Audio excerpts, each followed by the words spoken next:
अस्सलाम वालेकुम स्टूडेंट्स, कैसे हैं आप? उम्मीद है सब खैर खरीद से होंगे। आज हमारा जो लेक्चर है वो यूनिट नंबर 9 का है, जिसमें हम इंशाल्लाह यूनिट 9 के थ्योरम स्टार्ट करेंगे और इसका जो बेसिक इंट्रोडक्शन होगा, डेफिनेशंस वगैरह होंगी, वो हम इंशाल्लाह करेंगे। बोर्ड पॉइंट ऑफ व्यू से अगर मैं इस चैप्टर की बात करूं तो इस चैप्टर में से टोटल 11 मार्क्स का पेपर आता है और इसमें से एक जो थ्योरम है वो कंपलसरी है, 8 मार्क्स का। एक डेफिनेशन आएगी, मैक्सिमम चांसेस होते हैं कि डेफिनेशन आएगी। मैथमेटिकल क्वेश्चन आने के चांसेस बहुत कम होते हैं और एक एमसीक्यू आएगा। तो एक डेफिनेशन, एक थ्योरम, एक एमसीक्यू, टोटल मार्क्स की बात करें तो कितने हो जाएंगे? 11 मार्क्स हो जाएंगे। और चैप्टर का जो आपके पास इंट्रो है उसमें आपने क्या क्या टॉपिक्स या क्या क्या थ्योरम्स करने हैं इस चैप्टर के अंदर, वो हमारे पास ये गिवन है।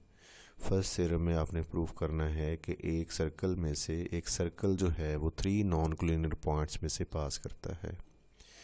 सेकंड थ्योरम की स्टेटमेंट ये लिखी है कि एक स्ट्रेट लाइन ड्रॉ करनी है आपने सेंटर से, जिसको बाइसेक्ट करती जो कॉर्ड को, तो वो कॉर्ड के ऊपर क्या होगी? परपेंडिकुलर होगी। इसी तरह ये 3 थ्योरम्स हैं और ये टोटल 5 थ्योरम्स हैं जो आपने इस चैप्टर के अंदर करने हैं। और इन्हीं थ्योरम्स के रिलेटेड कुछ एग्जांपल्स होंगी और कुछ एक्सरसाइजेज भी होंगी, वो भी हम इंशाल्लाह ज़रूर करेंगे। तो बेसिक इसका जो इंट्रोडक्शन है, डेफिनेशंस हैं, जो बेसिक टर्म्स हैं सर्कल की, बेसिकली ये जो आपके थ्योरम्स हैं ये वाले चैप्टर इसके 10 क्लास के, ये रिलेटेड हैं सर्कल के साथ। सर्कल्स का यहाँ पे कंसर्न है थ्योरम्स के साथ। तो आपको जो सर्कल के बेसिक एलिमेंट्स हैं, जो बेसिक पार्ट्स हैं, उसकी जो मतलब बेसिक डेफिनेशंस हैं, वो आपको ज़रूर आनी चाहिए। अगर वो आती होंगी आपको तो इंशाल्लाह आपको कोई ख़ास इशू नहीं होगा ये थ्योरम्स को समझने में। तो यहाँ पे मैं बेसिक कॉन्सेप्ट्स आपको पहले रीड करवा देता हूँ। ये पेज नंबर है आई थिंक सो 181 आप लोगों का बुक का। तो इसको आप 180 है, सॉरी, इसको देख लीजिएगा, मार्क भी कर लीजिएगा। तो हम बात करते हैं सबसे पहले सर्कल की। Circle is a locus of moving point P in a plane which is always equidistant from some fix point.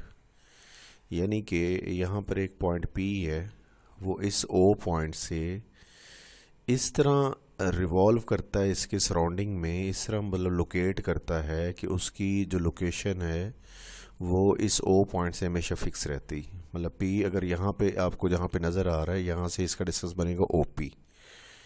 अगर यही P पॉइंट यहाँ पर हो इस जगह पर, तो इस जगह पर भी इसका डिस्टेंस क्या बनना चाहिए? OP। OP डिस्टेंस जो है वो पूरी लोकेशन के अंदर, पूरी मूवमेंट के अंदर, जब पॉइंट ऐसे मूव कर रहा होगा इसकी सराउंडिंग में, तो OP डिस्टेंस क्या रहे? अगर वो फिक्स रहे, वो सेम डिस्टेंस रहे, इक्वी डिस्टेंस रहे, तो फिर हम क्या कहेंगे कि जो इस सर्कल ने पाथ एक ट्रेस किया है वो पाथ क्या कहलाएगा?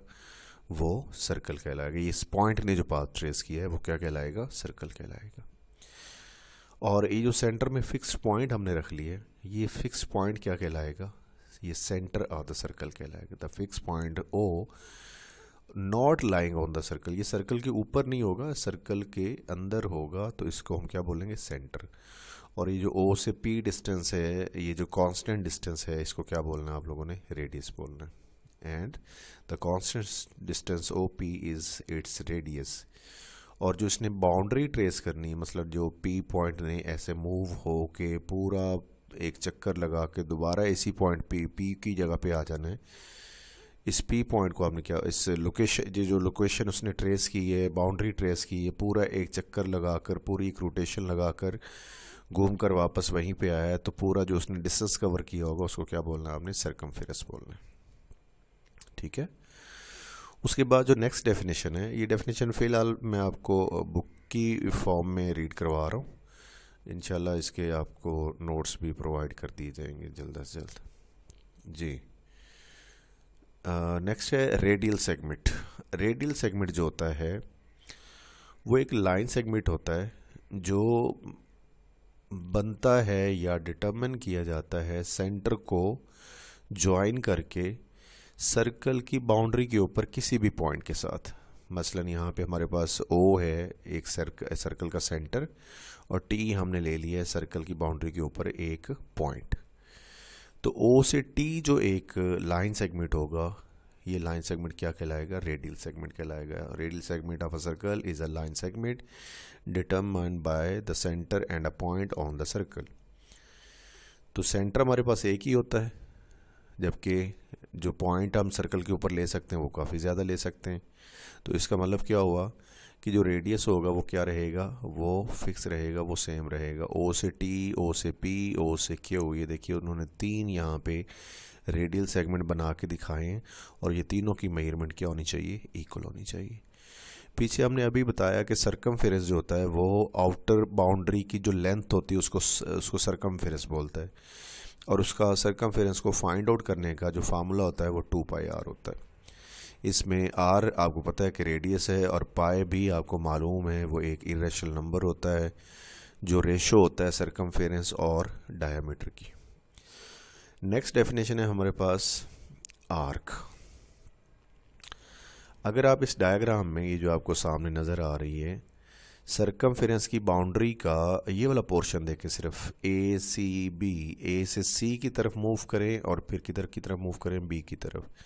ये सर्कल की सरकमफेरेंस का कुछ पार्ट आपने लिया हुआ है ACB।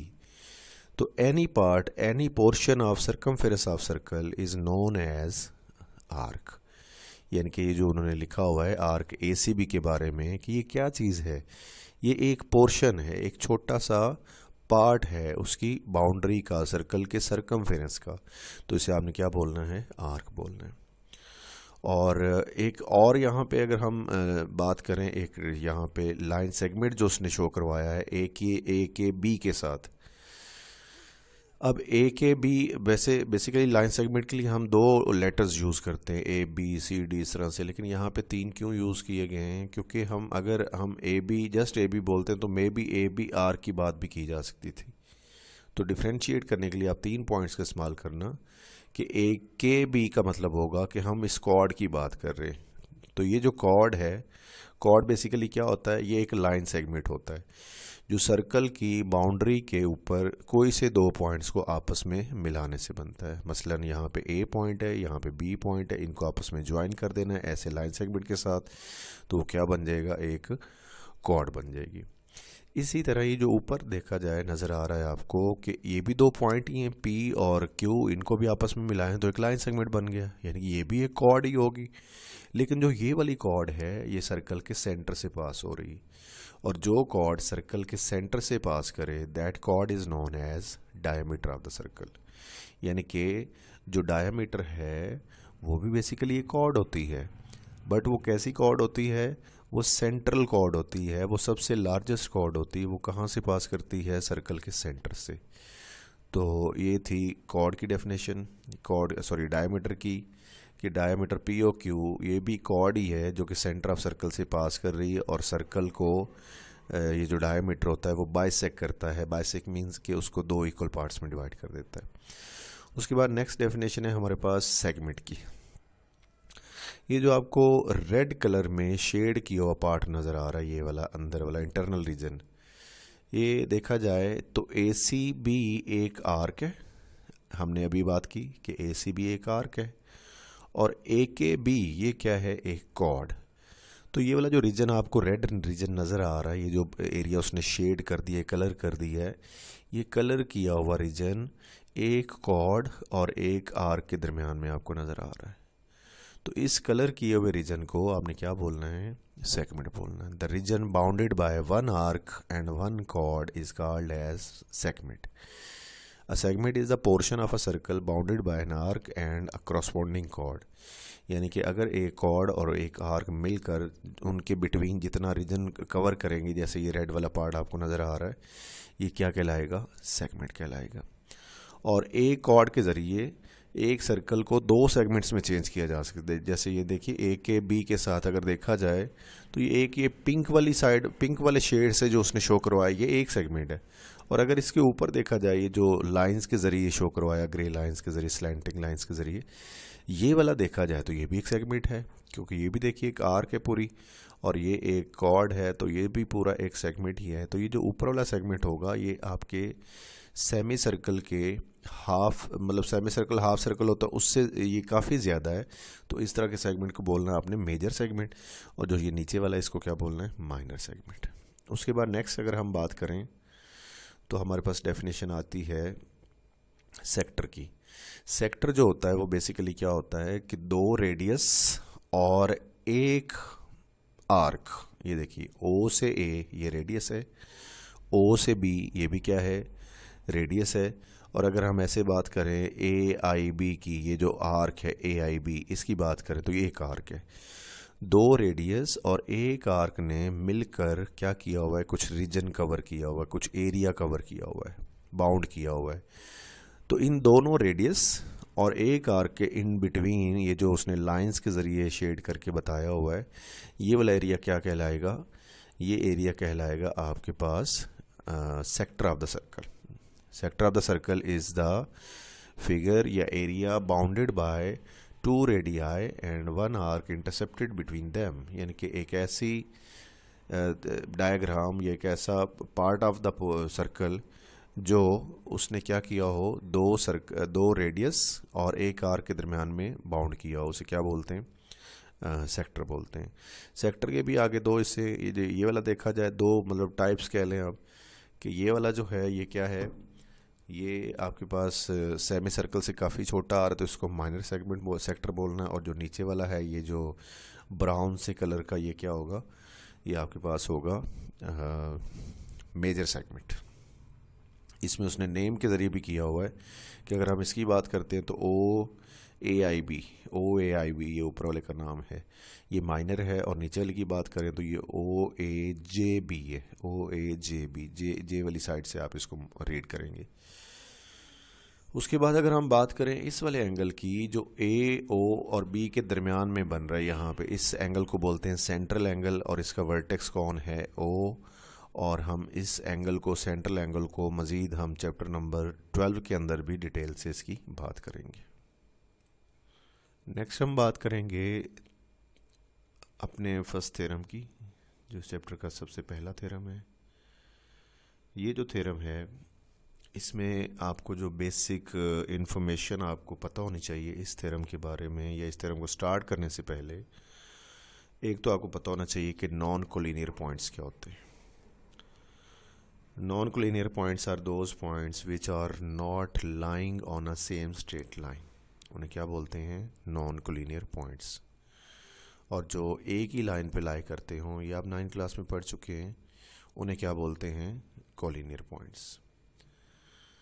तो उसके अलावा आपको जो चीज़ पता होनी चाहिए या इन्फॉर्मेशन पता होनी चाहिए इस थ्योरम को स्टार्ट करने से पहले, वो है कि 9th क्लास का 12.1.1 थ्योरम, उसकी स्टेटमेंट अगर पूरा याद नहीं है तो कम से कम इंट्रोडक्शन ज़रूर होना चाहिए कि उस थ्योरम में हमने क्या किया था या उसमें क्या प्रूव करना होता है, ठीक है। और वो ये था कि किसी भी राइट बाइसेक्टर के ऊपर अगर हम एक पॉइंट ले लें, एक लाइन सेगमेंट का एक राइट बाइसेक्टर है, उसके अगर आप ऊपर कोई पॉइंट लेते हैं, any point on the right bisector of a line segment is equi distant from its and points. यानी कि एक लाइन सेगमेंट का राइट बाइसेक्टर ड्रॉ किया जाए, उसके ऊपर एक पॉइंट ले लिया जाए, तो उस पॉइंट का जो लाइन सेगमेंट के दोनों एंड होते हैं उसकी तरफ से क्या होता है, डिस्टेंस सेम होता है। ये 12.1.1 थ्योरम था जो बोर्ड में 9 क्लास में आया भी है इस बार 2023 में। तो वो थ्योरम प्लस बेसिक जो इन्फॉर्मेशन थी मैंने बताई, वो क्या होनी चाहिए कि कोलिनियर और नॉन कोलिनियर पॉइंट्स क्या होते हैं। और दूसरी बात कि सर्कल की डेफिनेशन क्या होती है ये भी आपको पता होना चाहिए। सर्कल को बनाने के लिए या सर्कल को डिफ़ाइन करने के लिए हम क्या कहते हैं वो भी आपको पता होना चाहिए। तो उसमें आप लोग क्या करते हैं, बताते हैं कि सर्कल जो होता है वो कम्बिनेशन होता है डिफरेंट पॉइंट्स का, मुख्तलिफ पॉइंट्स का, जो ऑलवेज इक्विडिस्टेंट होते हैं फ्रॉम अ फिक्स्ड पॉइंट। जी तो स्टार्ट करते हैं थ्योरम नंबर 1। इसकी स्टेटमेंट है कि one and only one circle can pass through 3 non collinear points, यानी कि अगर हमारे पास 3 नॉन कोलिनियर पॉइंट्स हों तो उनमें से एक सर्कल हम ड्रॉ कर सकते हैं या एक सर्कल ड्रॉ करवाया जा सकता है। ये फ़िलहाल ये जो आप अभी करने लगे हैं ये वाली बात, ये आप थ्योरेटिकली प्रूफ करेंगे। आप इस चीज़ को प्रैक्टिकली भी ड्रॉ करोगे, प्रूफ करोगे, लेकिन वो चैप्टर नंबर 13 में करेंगे। अभी आपने इसे थ्योरेटिकली प्रूफ करना है।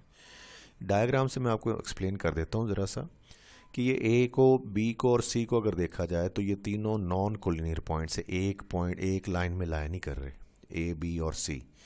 और यहाँ पे देखिए ये जो ब्लू कलर की एक कर्व सी आ रही है, ये बेसिकली सर्कल था, ये सर्कल है जो ए सी बी तीनों में से क्या हो रहा है, पास हो रहा है। यही हमने क्या करना है, प्रूफ करना है कि ए सी बी में से वाकई एक सर्कल पास हो सकता है या नहीं हो सकता, ये हम प्रूफ करके दिखाना चाह रहे हैं। तो गिवन और टू प्रूफ तो आप इसी स्टेटमेंट के अकॉर्डिंग लिख दीजिएगा कि हमारे पास 3 नॉन कोलिनियर पॉइंट्स हैं एक प्लेन के अंदर गिवन के तौर पे, ये आप बता दीजिएगा गिवन में। और टू प्रूफ क्या करना चाह रहे हैं कि इन्हीं तीनों में से ए बी सी पॉइंट में से एक सर्कल क्या हो रहा है, पास हो रहा है। ठीक है, कंस्ट्रक्शन मैं आपको ज़रा पहले एक्सप्लेन कर देता हूँ, उसके बाद हम इसको रीड करेंगे। कि सबसे पहले आपने ये सारी डायग्राम शुरू में इस तरह नहीं बनानी कि एज इट इज़ इसको कॉपी पेस्ट कर लें। सबसे पहले आपने ए बी और सी 3 पॉइंट लगा लेने, इस तरह डॉट की फॉर्म में। ए पॉइंट ड्रॉ करें, यहाँ पे बी ड्रॉ कर लें, यहाँ पे सी ड्रॉ कर लें। फिर आपने ज्वाइन करना है ए को किसके साथ, बी के साथ, और बी को फर्दर किसके साथ, सी के साथ। A to B and B to सी।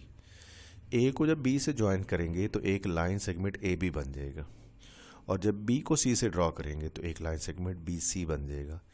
दोनों जो लाइन सेगमेंट होंगे, इन दोनों की आपने क्या करनी है, राइट बाइसेक्टर ड्रॉ करने। ये देखिए ए बी का जो बाइसेक्टर है ये वाला जा रहा है, इसका नाम होगा डी एफ, और जो बी सी का बाइसेक्टर है वो है आपके पास एच के। दोनों बाइसेक्टर ड्रॉ कर लेने आपने, ए बी का डी एफ और बी सी का एच के। दोनों बाइसेक्टर जो हैं वो आपस में पैरेलल नहीं है। पैरेलल नहीं है तो अंडरस्टूड वो क्या होंगे, इंटरसेक्टिंग होंगे, वो एक दूसरे को कट कर रहे होंगे। कहाँ पे कट कर रहे हैं, ओ पॉइंट पे। जैसे वो ओ पॉइंट पे कट करेंगे तो आपने ओ को ए से, ओ को बी से, ओ को सी से, यानी कि इन दोनों लाइन सेगमेंट्स के जो एंड पॉइंट्स होंगे उनके साथ ज्वाइन कर देना।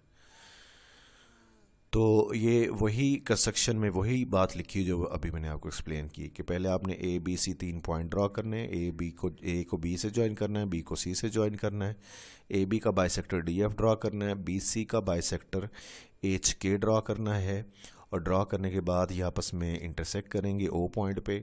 वो ओ पॉइंट ज्वाइन कर देना ए के साथ, बी के साथ और सी के साथ। ये हमारी कंस्ट्रक्शन है। और प्रूफ करने के लिए हम सबसे पहले देखेंगे कि जो डी एफ बाइसेक्टर है, इसे ज़रा गौर से देखिए डी एफ बाइसेक्टर को। और अगर हम डायग्राम का इस तरह से व्यू करते हैं, ए टू बी, और फिर बाइसेक्टर वाली साइड देखते हैं, ये डी एफ, ये ए बी, और इधर डी एफ की तरफ जाएं तो ये आलमोस्ट हमारे थ्योरम नंबर 12.1.1, यानी कि पहला थ्योरम जो हमने 9th क्लास में किया था 12.1.1, ये उसकी सेम टू सेम वही डायग्राम है। तो अगर हम कहें कि डी एफ का पॉइंट ओ ए से और बी से इक्वी डिस्टेंट होगा, तो अंडरस्टूड इक्वी डिस्टेंट होगा क्योंकि डी एफ जो है वो बाइसेक्टर है, राइट बाइसेक्टर, और राइट बाइसेक्टर के ऊपर कोई भी पॉइंट ले लिया जाए तो उसका डिस्टेंस दोनों तरफ से क्या होता है, सेम होता है। सो ओ का डिस्टेंस ए से और ओ का डिस्टेंस बी से क्या होगा, सेम। ये देखिए every point on D F is equidistant from A and B. क्यों इक्वी डिस्टेंट होगा, उसकी रीज़न है कि डी एफ परपेंडिकुलर बाइसेक्टर किसका, ए बी का, और ये हमने कब ड्रा किया था, जब हमने कंस्ट्रक्शन की थी। तो अगर ये ओ बी का, ए बी का बाइसेक्टर है डी एफ, तो इसका मतलब ये होगा कि ओ ए और ओ बी क्या होगा, इक्वल होगा। इसे आप रिजल्ट नंबर 1 का नाम दे दीजिएगा। इसी तरह जब आप एच के की बात कर रहे होंगे तो एच के भी क्या होगा, वो भी इक्विडिस्टेंट, सॉरी वो भी राइट बाइसेक्टर होगा इसका बी सी का। तो उसके ऊपर जो पॉइंट ओ है वो बी से और ओ से, सी से, ओ जो होगा वो बी से और सी से क्या होगा, इक्विडिस्टेंट होगा। तो इसीलिए उसने लिख दिया है कि एच के का हर पॉइंट बी और सी से क्या होगा, इक्विडिस्टेंट होगा, क्योंकि एच के बी सी का परपेंडिकुलर बाइसेक्टर, और ये काम भी हमने कंस्ट्रक्शन में किया था। तो इसलिए हम लिख सकते हैं O B equal to O C. अब ये दोनों रिजल्ट जो हैं 1 और 2, इन दोनों में देखा जाए तो दोनों में आपको एक फिक्स पॉइंट नज़र आ रहा है। इसमें देखिए ओ बी, सब में आपको ओ पॉइंट नज़र आ रहा है। ये जो ओ पॉइंट है ये बेसिकली डी एफ बाइसेक्टर का और एच के बाइसेक्टर का एक कॉमन पॉइंट है। मतलब ये डी एफ के पास भी आ रहा है, ये एच के पास भी आ रहा है। तो इसका मतलब ये हुआ कि ये वाला जो पॉइंट है वो दोनों राइट बाइसेक्टर के पास आ रहा है। तो वो वाला पॉइंट, वो जो ओ पॉइंट है, वो ए बी सी तीनों से इक्विडिस्टेंट होगा। पहले तो हमने ये प्रूव किया कि ओ ए ओ बी के इक्वल है, और दूसरी डायग्राम में दूसरे बाइसेक्टर की मदद से हमने प्रूव किया कि ओ बी ओ सी के इक्वल है। तो इससे हमें ये मालूम होता है, या दोनों रिजल्ट्स को अगर हम कंबाइन भी कर लेते हैं तो इसका मीनिंग होगा कि ओ ए ओ बी और ओ सी आपस में इक्वल है। तो ये इसमें लिखा भी यही होगा कि 1 और 2 रिजल्ट को कंबाइन कर दें यूजिंग 1 एंड 2। और दूसरी बात यह है कि यहाँ पर ओ के अलावा कोई ऐसा पॉइंट नहीं जिसका डिस्टेंस ए से बी से और सी से क्या हो जाए, सेम हो जाए। लिहाजा हम ओ को क्या कह देंगे कि ये एक फिक्स पॉइंट है, और ए बी सी ये तीन क्या हैं, नॉन कोलिनियर पॉइंट्स हैं। और देखा जाए तो हमने ए का ओ से, बी का ओ से, सी का ओ से डिस्टेंस क्या कर लिया, इक्वल प्रूफ कर लिया। और सर्कल की डेफिनेशन में भी यही लिखा हुआ है कि अगर किसी फिक्स पॉइंट से मुख्तलिफ डिस्टेंस लिए जाएं और वो सेम हो, मुख्तलिफ पॉइंट्स के डिस्टेंस लिए जाएं और वो उस पॉइंट से सेम आ रहे हों, जैसे ओ से ए, ओ से बी, ओ से सी सेम आ रहा है, तो इसका मतलब ये हुआ कि हमारे पास सर्कल की रिक्वायरमेंट पूरी हो जाएगी, यानी कि एक सर्कल ड्रॉ हो जाएगा। तो हम क्या करेंगे, लास्ट पे जाके ये जो ब्लू कलर की कर्व बनाई, ये किस तरह बनाई होगी उन्होंने कंपस ओ पे रखा होगा। कंपस ओ पे रखने के बाद उसे ओपन किया होगा सी तक या बी तक या ए तक, O to C, O to B, O to A. Basically O to C open करने का मीनिंग क्या होगा कि इतना रेडियस लेना है आपने, और ओ पे रखने का मीनिंग क्या है कि ये आपका सेंटर है, सेंटर ऑफ द सर्कल। तो आपने ओ से सी कंपास ओपन करके ओ पे रखकर ऐसे एक आर्क लगानी है, ये जो ब्लू कलर की आ रही है। तो ये कहाँ से पास होती जाएगी, सी से भी पास होगी, बी से भी पास होगी और ए से भी पास होगी। और यही आपका इस थ्योरम का मेन मकसद था कि ए बी सी तीनों में से क्या करे, एक सर्कल पास करे। इसके बाद हमारा थ्योरम नंबर 2 और 3 थ्योरम एक दूसरे के कन्वर्स हैं। 2 में आपको करवा रहा हूँ, तो 3 वाला जो है वो आपको ट्राई करेंगे जी।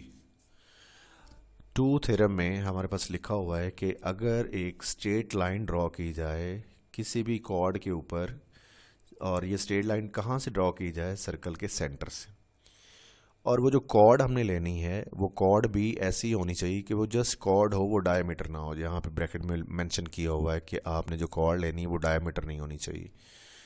तो जो लाइन हम स्ट्रेट लाइन ड्रॉ करेंगे सर्कल के सेंटर से कॉर्ड के ऊपर, वो कॉर्ड को बाइसेक्ट करती है। ये इन्फॉर्मेशन हमें बता दी गई है कि ऊपर से जो हम लाइन ड्रॉ करेंगे कॉर्ड के ऊपर, वो कॉर्ड को क्या करेगी, बाइसेक्ट करेगी। और अगर वो कहता है कि बाइसेक्ट करेगी तो वो वाली जो ऊपर से लाइन आ रही है वो कॉर्ड के ऊपर परपेंडिकुलर भी होगी, ये आपने प्रूफ करना है। ये देखिए यहाँ हम डायग्राम के अंदर बात करते हैं, ये सर्कल है, इसका सेंटर ओ है, ये ए बी इसमें क्या है, ये एक कॉर्ड है। क्या ये कॉर्ड, अगर ये कॉर्ड है तो ऊपर से जो सेंटर से एक लाइन आ रही है जिसका नाम हम यहाँ पे रीड कर सकते हैं ओ एम।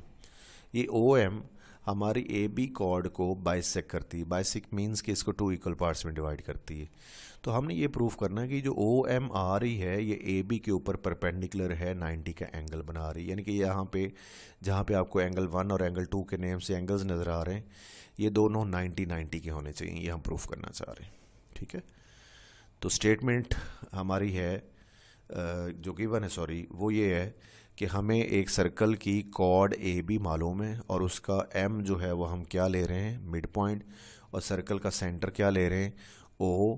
और हमारे पास जो हम कॉर्ड लेंगे वो डायामीटर नहीं होगी, ये भी आपने मेंशन करना है कि ए बी जो कॉर्ड है वो जस्ट कॉर्ड होगी, वो डायामीटर नहीं होगी। और उसके बाद आप ये प्रूव करना चाह रहे हैं कि ओ एम जो है वो परपेंडिकुलर है। ये उल्टा टी किसका साइन होता है, परपेंडिकुलर। परपेंडिकुलर मीन्स कि 90 का एंगल बनाएगा किसके साथ, ए बी कॉर्ड के साथ। कंस्ट्रक्शन में आपने ये करना है कि ओ को ए से और ओ को बी से क्या कर देना है, ज्वाइन। और ओ को ए से बी, ओ को बी से ज्वाइन करने से हमारे पास दो ट्राइंगल्स बन जाएंगी जिनके नाम होंगे ओ ए एम और ओ बी एम। ठीक, और इसमें उसने कहा है कि एंगल 1 और एंगल 2 आपने शो कर देना है एज शो इन फिगर, उनको आपने मार्क कर देना है, लेबल कर देना है। अब बेसिक मकसद हमारा इस थ्योरम का ये है कि एंगल 1 और 2 आपस में इक्वल करवाने हैं हमने, एक बात। और दूसरी बात कि ये दोनों 90-90 के होने चाहिए। अगर ये दोनों 90-90 के होंगे 1 और 2, तो फिर हम बोल पाएंगे, ये कह पाएंगे कि ओ एम क्या है, परपेंडिकुलर है ए बी के ऊपर। तो एंगल 1 और 2 एक ही सूरत में इक्वल हो सकते हैं अगर इनकी करस्पॉन्डिंग ट्राइंगल्स, यानी कि ये वाली ट्राइंगल ओ एम और ये वाली ट्राइंगल ओ बी एम आपस में क्या हो जाएं, इक्वल हो जाएं। सो सबसे पहला काम हमारा ये होगा कि हम इन ट्राइंगल्स को आपस में इक्वल करेंगे। ये देखिए करस्पॉन्डेंस ली है ओ ए एम की, किसके साथ, ओ बी एम के साथ।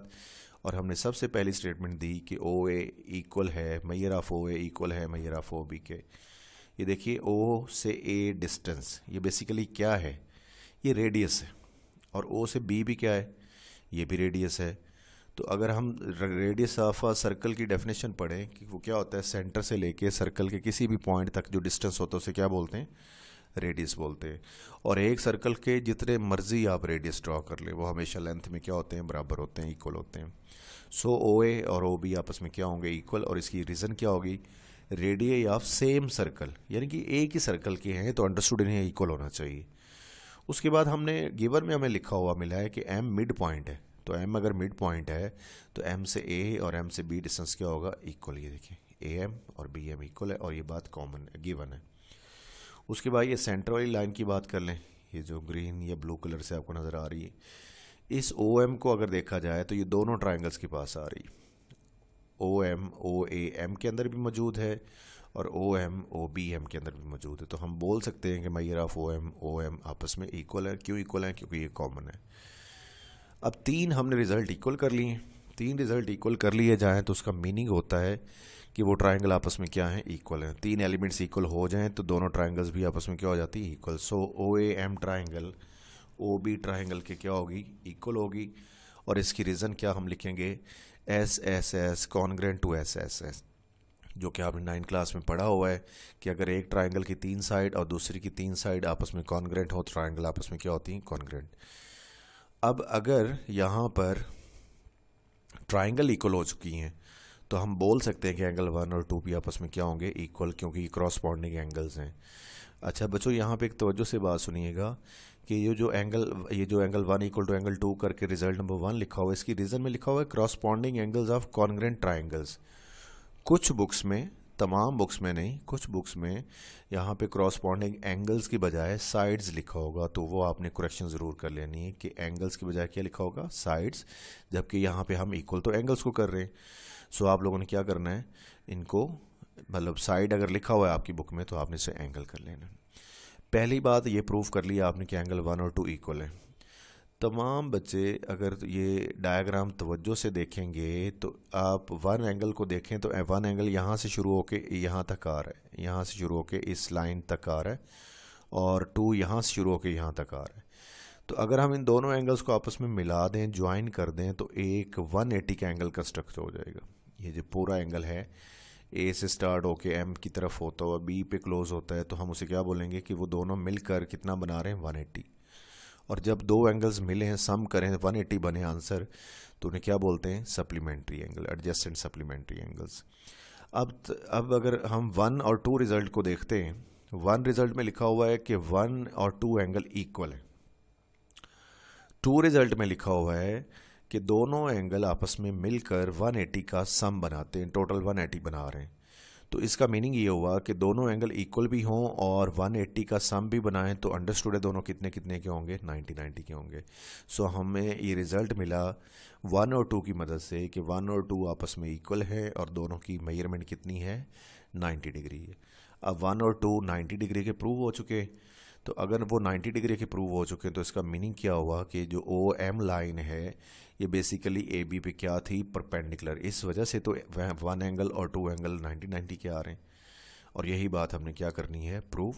थ्योरम नंबर 3 इस थ्योरम का कन्वर्स है, और कन्वर्स का मीनिंग क्या होता है कि हमें जो यहाँ पे गिवन है वो उसमें क्या बन जाएगा टू प्रूव, और जो इसमें टू प्रूव है वो उस थ्योरम में क्या बन जाएगा, गिवन बन जाएगा। तो वो आपने खुद ट्राई करना है। नेक्स्ट लेक्चर में इंशाल्लाह हम 4 थ्योरम और 5 थ्योरम करेंगे, और उसके साथ में भी हम रिव्यू एक्सरसाइज भी कर लें। तो मिलते हैं इंशाल्लाह कल, तब तक के लिए अल्लाह हाफिज़, अपना ख्याल रखिएगा।